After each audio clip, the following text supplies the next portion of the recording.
Bonjour à tous, je m'appelle Paul Lambersin, je suis coach de golf et je vous souhaite la bienvenue sur ma chaîne YouTube. Aujourd'hui, on va voir ensemble mes 3 clés pour un driving régulier, puissant et surtout pour envoyer la balle un petit peu plus droit que d'habitude. Alors vous allez voir, c'est super simple, c'est parti, on regarde ça ensemble tout de suite après le générique.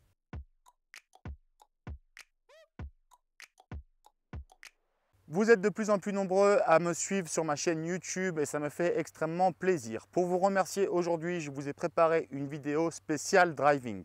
On va voir ensemble 3 grandes clés pour un driving détonnant. Qu'est-ce que l'on entend par un driving détonnant? C'est un driving puissant, régulier et surtout avec un bon contrôle de la direction. Pour ce faire, il y a 3 grandes clés qu'il va falloir mettre en place. J'aimerais déjà dans un premier temps qu'on s'installe correctement devant la balle. J'en ai marre de vous voir mal installé devant la balle. Alors je vais vous expliquer comment une bonne fois pour toutes vous installer devant la balle à l'adresse lorsque vous utilisez votre driver. Le premier point qu'il va falloir mettre en place, c'est une position de balle qui soit correcte. Alors qu'est-ce que c'est une position correcte avec le driver? C'est une balle qui est ici à l'intérieur comme ceci du talon gauche. Ça va promouvoir un angle d'attaque remontant sur la balle, ce qui va réduire le spin et maximiser le vol de la balle, le temps que la balle va voler et donc la distance. Pour ce faire, vous avez vu, je fais la chose suivante, je fais un petit pas, je suis pieds joints devant la balle, je fais un petit pas avec mon pied avant et un plus grand pas avec mon pied arrière. Et là, j'ai une position de balle correcte. Lorsque je fais cette petite procédure, ça m'aide également à m'installer avec une colonne vertébrale un petit peu inclinée vers l'arrière. Et ça va être essentiel, encore une fois, pour prendre la balle en remontant. Lorsque vous jouez un driver, vous ne jouez pas un fer. Vous n'essayez pas d'avoir une colonne vertébrale qui soit droite pour obtenir un contact balle-sol. On veut avoir une colonne vertébrale un tout petit peu inclinée vers l'arrière pour pouvoir prendre la balle, encore une fois, en remontant. La difficulté, bien sûr, c'est qu'il va falloir garder cette position de colonne vertébrale lorsque vous frappez la balle. Au moment de l'impact, on va avoir une colonne vertébrale ici un petit peu inclinée vers l'arrière. Donc cette procédure nous aide tout à fait à nous placer de cette façon-là, puisque quand je fais mon pas à droite, je viens un petit peu m'ancrer dans le sol et naturellement, ça me place comme ceci, un petit peu incliné vers l'arrière. Je n'ai pas besoin de forcer davantage cette position. J'y suis naturellement lorsque je fais cette petite procédure. Enfin, le dernier point pour l'installation devant la balle, c'est la hauteur de tee.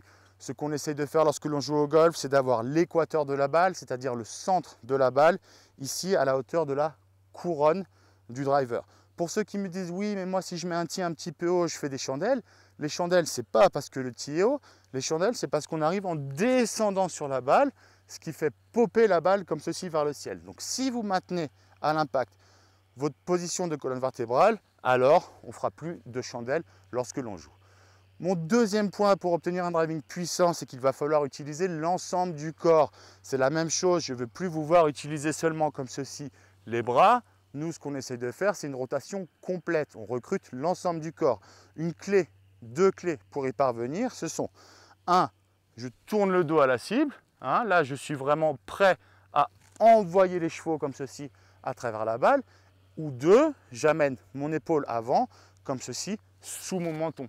Là, c'est vraiment la preuve que j'ai réalisé une rotation complète et que je vais donc vraiment pouvoir libérer de la puissance à travers la balle. Et enfin, ma troisième grande clé pour le driving, c'est qu'à un moment donné, ce coup, il va falloir s'engager, il va falloir le jouer.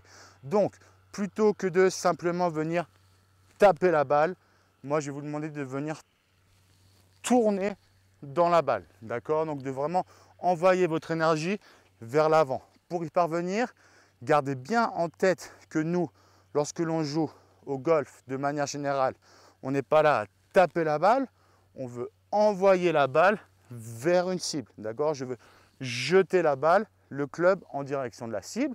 Ça, cette image-là, cette idée-là, cette intention va vous permettre d'obtenir des hanches qui s'ouvrent et surtout une bonne extension comme ceci des bras à l'impact. Donc, si on résume, je veux une installation correcte devant la balle. Position de balle, ok. Inclinaison de la colonne vertébrale, ok. Hauteur de tee, ok. Ensuite, je veux une rotation complète afin de pouvoir engranger un maximum de puissance. Et enfin, je veux qu'on se libère dans la balle avec, pourquoi pas, le plus d'énergie possible, tant que vous arrivez à finir en équilibre avec un finish complet et équilibré. D'accord? Donc ça, ce sont vraiment les 3 clés pour le driving. Je vais vous faire la démonstration tout de suite.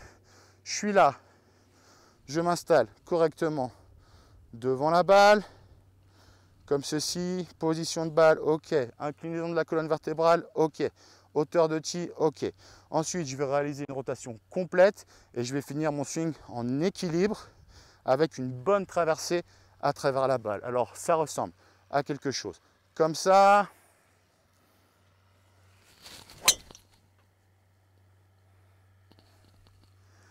Et cette balle était 100% droite. C'est aussi simple que ça. Si cette vidéo vous a plu, n'hésitez pas à vous abonner à ma chaîne YouTube. Ça me fera super plaisir et ça m'aidera à produire encore plus de vidéos pour vous aider. Vous pouvez mettre aussi un petit pouce bleu, ça aide énormément.